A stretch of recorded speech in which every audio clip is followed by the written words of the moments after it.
Okay, so now we're going to talk about what you can do to avoid plagiarism. So the first way is to only submit your own work. Don't purchase papers, don't borrow it from someone else who's taken the class, don't do anything like that. Make sure it's your own work. The second big thing is to make sure that you know how to give proper credit.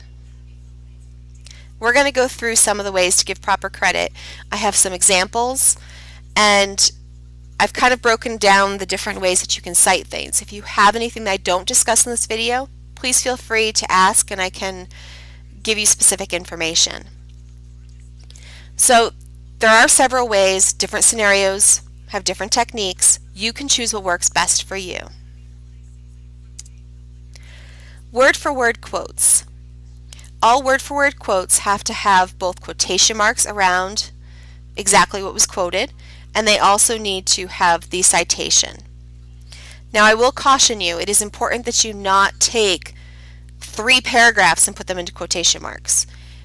Quotes should be just little pieces of your paper. Instead of being an entire paragraph, maybe just 3 or 4 sentences of that paragraph, of an 8-sentence paragraph, so not even half the paragraph. It should be, word-for-word quotes should be the smallest part of your paper.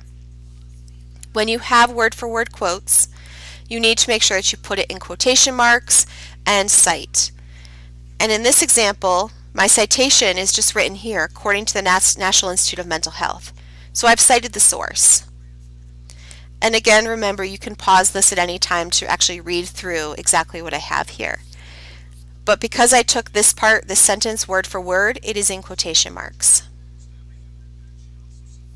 If I were missing either the quotation marks or the source information, it would be plagiarism. Second example, I took the exact same quote, but notice in this one I have a parenthetical reference. So instead of saying according to, I just have that reference. So having both the quotation marks around the quote and having those parenthetical references makes it so that it is not plagiarized. Paraphrasing.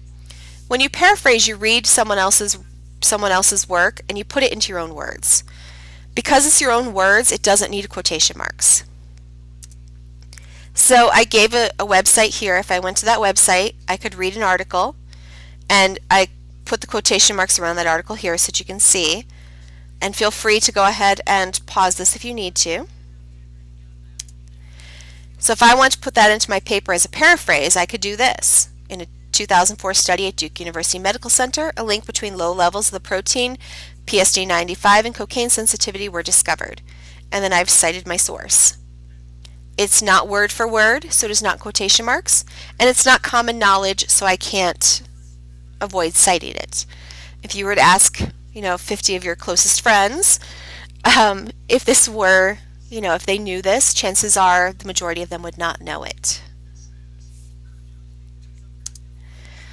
So we're going to talk about what goes into a parenthetical reference because I keep talking about them. So the parenthetical reference, it's what goes into the parentheses, and again, that's what's over the 9 and 0 keys on your keyboard. So if you've already gone to bibme.org, and remember there's a video on how to use bibme, you've already created a reference page. It's the first thing that appears. And sometimes it's the name of the author, sometimes it's the title of the web page, sometimes it's the title of an article. That's what will go into the parentheses. So once you've gone through all of that, it's always important to check your paper for plagiarism.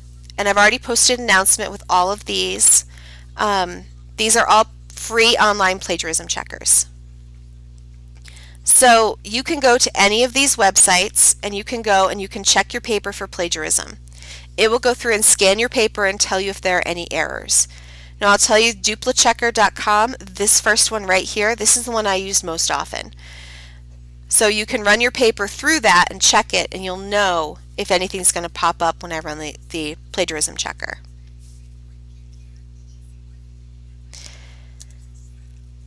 Alright, so if you have any questions, please let me know. I know I didn't cover every single way to cite something, every single source, but if you need help with any of this, please let me know.